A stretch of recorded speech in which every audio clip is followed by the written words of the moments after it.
Hello patients and welcome to this segment. बहुत सारे आप में से पेशेंट्स हैं जो नॉर्मल डिलीवरी और सिजेरियन के बीच में नॉर्मल डिलीवरी को चूज़ करते हैं और उनको सिजेरियन से बहुत प्रॉब्लम होती है। अगर किसी वजह से किसी कारणवश उन लोगों को बता दिया जाए कि आपकी डिलीवरी सिजेरियन के माध्यम से होगी आपके बच्चे के हित में, तो वो लोग बहुत कमोशन क्रिएट करते हैं। कभी कभी हॉस्पिटल छोड़ के जाने की बोलते हैं, कभी कभी बोलते हैं कि हम अभी रेडी नहीं हैं, आप और कोशिश करिए। और उसके बाद उनके बच्चे के साथ या उनकी अपनी कंडीशन में सुधार होने के बजाय और डेटोरेशन हो जाता है। इस वजह से आज मैं आप लोगों के लिए सेगमेंट बनाना चाहती थी। ये मिथ्स जो होते हैं, मिथ्स यानी कि गलत फहमी रिगार्डिंग सी सेक्शन, उसको दूर करने के लिए सबसे पहले इसके अंदर मैं आपको ये बताना चाहूंगी कि आजकल का जो सी सेक्शन है, यानी कि आजकल का जो ऑपरेशन है, वो बहुत ही इजी हो गया है, बहुत ही आरामदायक हो गया है।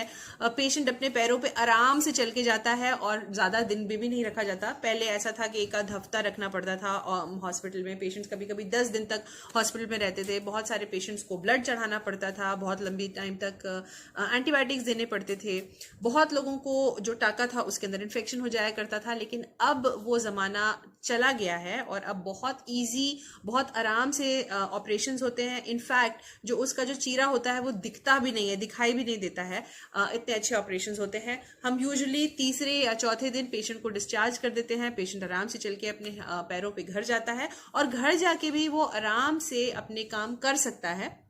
ऑब्वियसली एक नॉर्मल डिलीवरी के जितना तेज नहीं कर पाएगा, लेकिन ऐसा नहीं कि वो पूरा टाइम बेड पर ही लेट जाता है। ये जो धारणा है बहुत सारे लोगों की कि पेशेंट घर जाके बिस्तर पे लेट जाता होगा और उसके बाद कोई काम नहीं कर पाता है खुद से, वैसा सिचुएशन नहीं होती है सिजेरियन में। इनफैक्ट बहुत सारे डॉक्टर्स, जिसमें मैं भी इंक्लूडेड हूँ, कहकर अपना सी सेक्शन करवाते हैं कि हमको नॉर्मल डिलीवरी का वो जो एक अनसर्टेनिटी होती है कि भाई किस टाइम डिलीवरी होगी, कभी बीच रात में हो रही है, कभी अर्ली मॉर्निंग हो रही है, कभी डॉक्टर अवेलेबल है, कभी स्टाफ अवेलेबल नहीं है, कभी बच्चे के डॉक्टर अवेलेबल नहीं है, कभी फोन नहीं उठा रहे एंड ऑल दैट। वो अनसर्टेनिटी जो है वो नहीं रहती है। एक प्लान तरीके से सही टाइम पर ऑपरेशन हो जाता है और बच्चे का भी उसके अंदर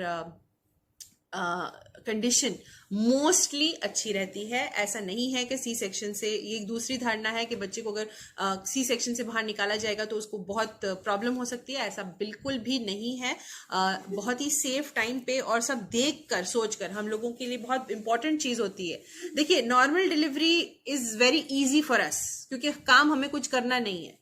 बेसिकली काम को पूरा जो काम है वो पेशेंट कर रहा है, लेकिन as far as operation is concern उसमें पूरी मेहनत डॉक्टर की है। इसलिए हर डॉक्टर ये चाहता है कि उसकी इलाज से पेशेंट को और बच्चे को कुछ ना हो। ये उसकी गारंटी होनी चाहिए कि उसका बच्चा जो है वो ठीक रहे, पेशेंट का बच्चा ठीक रहे और पेशेंट को अभी कोई प्रॉब्लम ना हो।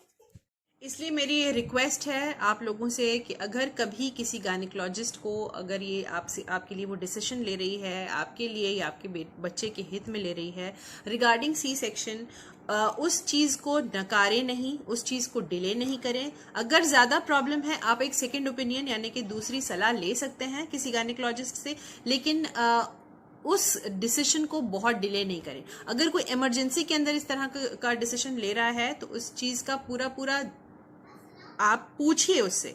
वो आपका हक है उसके बारे में इंफॉर्मेशन गैदर करना, बात को पूरा समझना। और अगर आपको ठीक नहीं लगता, you can change the place, लेकिन वहीं रहकर उस गायनेकोलॉजिस्ट को मजबूर करना कि आप नॉर्मल की और ट्रायल कीजिए, ये बहुत बड़ी बेवकूफ़ी है, बहुत बड़ी भूल है। और अगर कुछ आपसे कुछ भी प्रॉब्लम हो जाती है बच्चे को इस बीच, तो जो पैसा आप बचाना चाह रहे हो एक ऑपरेशन से, वो आपका पूरा NICU यानी कि न्यूनेटल केयर यूनिट, यानी कि जो बच्चा जहाँ एडमिट होता है अस्पताल में, वहाँ पर पूरा का पूरा चला जाएगा।